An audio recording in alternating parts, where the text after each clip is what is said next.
중국 내 반시진핑 엘리트들이 늘어나면서 미국 CIA의 중국 내 정보망 구축 작업이 활기를 띠고 있는 것으로 알려졌습니다. 그만큼 시진핑 체제에 대해서 반발하는 이들이 늘어나고 있는 것이고, 사실상 이 시진핑 체제 전복을 위해서 이 중국 내 엘리트들이 적극적으로 나서고 있다는 의미여서 그 후과가 주목됩니다. 스스로 미국 CIA 정보원이 되기를 자청하는 이 중국 내 상황을 Y타임스가 파헤쳐봤습니다. 지금 시작합니다.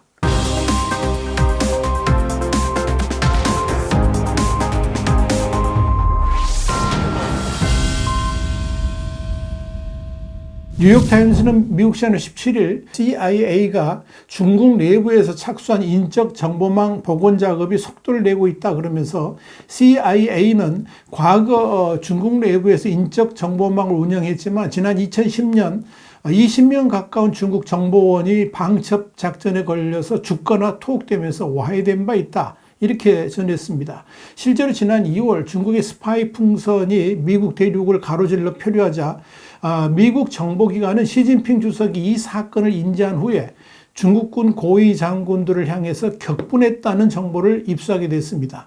CIA는 이 시진핑 주석이 스파이 풍선을 통한 정보 활동을 반대하지는 않았지만, 스파이 풍선이 미국 영공을 침범한 것에 대해서 인민해방군이 시 주석에게 보고하지도 않고 숨겼다 하는 사실도 알게 됐습니다. 그런데 이 스파이 풍선 사태로 인해서 토니 블링컨 국무장관의 방중이 취소되는 등 이 외교적 문제가 발생하자 그때서야 시 주석이 사건의 전말을 알게 됐고, 이에 그런 문제를 보고하지 않은 군부 고위 지도자들을 격하게 질책한 것으로 알려졌습니다. CIA는 어떤 경로로 스파이 풍선 관련 시진핑 주석의 동정을 파악했는지 공개하지는 않았지만, 중국 고위급 내에 미국의 정보원들이 암약하고 있음을 분명히 알게 해줬습니다. 여기서 추가 정보 하나 더. CIA는 중국의 스파이 풍선이 중국의 하이난 섬에서 풍선을 발사한 1월 중순부터 이 스파이 풍선의 이동을 추적해 왔고, 당연히 미국 영토 내 진입 사실을 이미 파악하고 있었습니다. 그만큼 정밀하게 중국 군부의 움직임을 추적하고 있었다는 의미입니다. 그런데 시진핑 주석을 포함한 중앙군사위원회 주석들조차도 이 스파이 풍선의 미국 내 진입을 어느 누구도 알지 못하고 있었다는 것이 미국이 확인한 정보 내용입니다. 그래서 시 주석을 포함한 군부 지도자들이 불같이 화를 냈다는 겁니다. 아마도 중국 역시 미국의 최고 본부 내에 스파이들을 두고 있겠지만, 결국 이 고급 정보원들을 통해서 파악하고자 하는 것은 라이벌 최고 지도자들의 생각과 의도를 파악하고, 동시에 군사적, 기술적 능력 수준과 현재 상황 등을 파악하는 일이 될 것입니다. 현재 중국 내에서 고위급 엘리트들이 반시진핑파로 돌아서면서 미국 CIA에 정보를 제공해주는 일들이 늘어나고 있다는 것은 아주 중요한 의미가 있습니다. 그만큼 시진핑 체제가 흔들리고 있다는 반증이기 때문입니다. 사실 CIA가 중국 내 인적 자원을 확보할 수 있는 이유도 아이러니하게도 시진핑 주석의 권위주의적인 통치 행태 때문인 것으로 분석되고 있습니다. 시 주석에게 반감을 품게 된 정계, 재계, 엘리트 등 중국 시민이 CIA에 협조적인 자세를 가지게 됐다는 겁니다.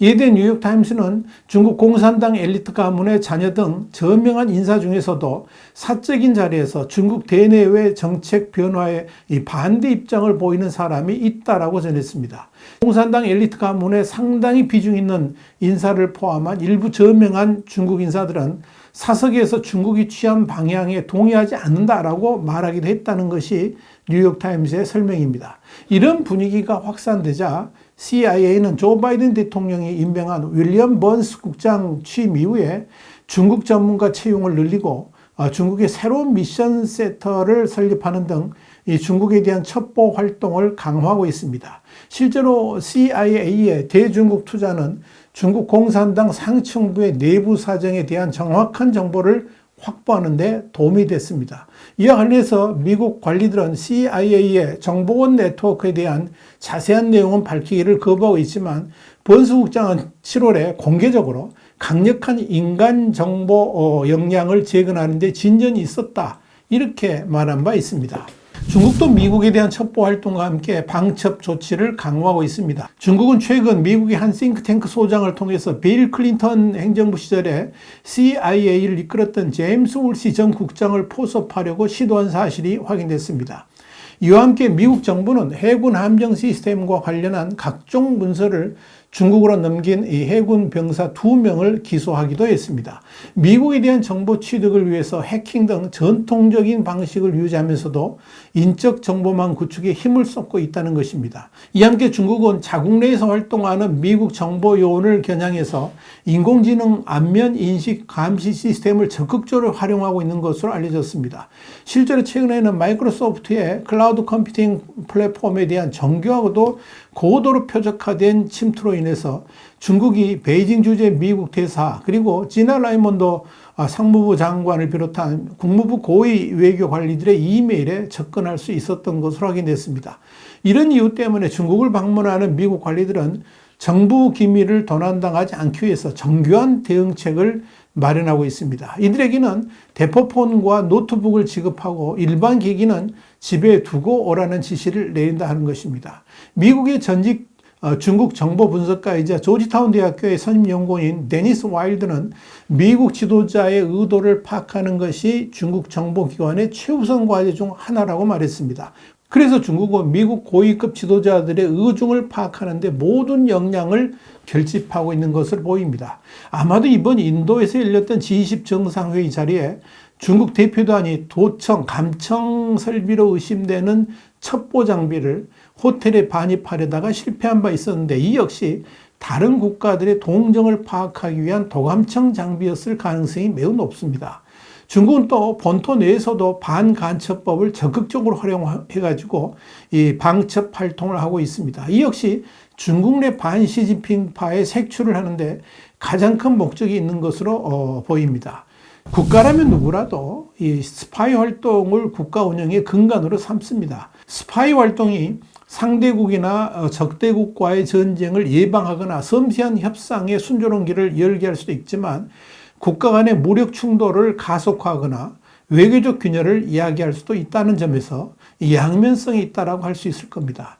이번 우크라이나 전쟁을 치르면서도 미국은 러시아가 우크라이나를 전격적으로 침공할 것이라는 점을 사전에 공개하면서 러시아의 만행을 있는 그대로 공개를 했고 또 중국이 러시아에 무기를 제공할 것이라는 첩보를 공개하는 바람에 중국이 실제 행동으로 옮기지 못하게 막았습니다. 또한 블링컨 장관이 지난 6월 베이징을 방문했을 때 쿠바에서의 중국의 정보 활동을 문제 삼은 바 있기도 합니다. 이런 정보 획득을 위해서 미국은 인적 네트워크뿐만 아니라 인공지능을 활용한 방법 등 다양한 채널을 활용하고 있는 것입니다. 이런 방식을 통해서 미국은 본토 내에서 암약하는 중국 스파이들의 색출에도 적극적으로 나서고 있습니다. 여기에 대해서 크리스토퍼 레이 국장은 FBI가 현재 진행 중인 중국 정보 수사가 수천 건에 달하며 56개 현장 사무소 모두에서 사건이 진행 중이다. 이렇게 말한 바 있습니다. 현재 모든 현장 사무소에는 주로 중국 정보의 위협에 초점을 맞춘 방첩 및 사이버 태스크포스가 있습니다. 이런 조사에는 중국 스파이가 정보를 모집하고 정보를 훔치고 시스템을 해킹하며 소위 경찰 전초기지를 사용하는 것을 포함해가지고 미국에서 중국 반체제 인사를 감시하고 괴롭히려는 시도까지도 포함됩니다. 이 모든 것들을 FBI가 쫓고 있다는 겁니다. CIA 역시 중국 때문에 전략 중심축을 대테러 활동에서 정보 수집으로 다시 옮겼습니다. 이를 위해서 CIA는 중국 미션 센터를 만들기도 했습니다. CIA의 중국 정보 활동 강화는 중국 공산당의 첩보 활동이 통상적인 디지털 수단이나 정보 요원을 동원해서 뚫기 어려운 상대라는 점에서 중요한 역할을 감당할 수 있을 것으로 보입니다. 이런 전방위적 노력으로 가시적인 성과도 거두고 있는 것으로 판단됩니다. 뉴욕타임스가 지난 3월 8일 보도했던 FBI의 이 중국 스파이 일망타진 작전이 좋은 사례입니다. 미국 법무부는 지난해 11월 16일 중국 국가안정부 소속의 스파이로 미국의 산업기술을 빼낸 슈엔진이 미국 오하이오주 신시내티 연방법원에서 20년 징역형을 선고받았다라고 발표한 바 있습니다. 중국의 스파이가 실제로 미국 영토에서 재판을 받아서 처벌받은 사례는 슈엔진이 처음이었습니다. 뉴욕타임스는 이 법무부의 발표 내용을 집중 추적해서 FBI가 슈엔진을 벨기에로 유인하고 벨기에 경찰로부터 신병을 넘겨받아서 미국 법정에 세우기까지 벌인 모든 방첩 활동 과정을 상세하게 기술해서 소개한 바 있습니다. 이렇게 중국 스파이들을 향한 방첩 활동도 강화하고 있지만 반시진핑파들이 늘어나면서 중국 내에서 미국을 돕고자 하는 이들도 늘어나고 있는 것이 지금의 현실입니다. 그만큼 이 중국 사회는 지금 혼돈 속으로 빠져들고 있다. 이렇게 보시면 되겠습니다. 와이타임 정세분석이었습니다. 감사합니다.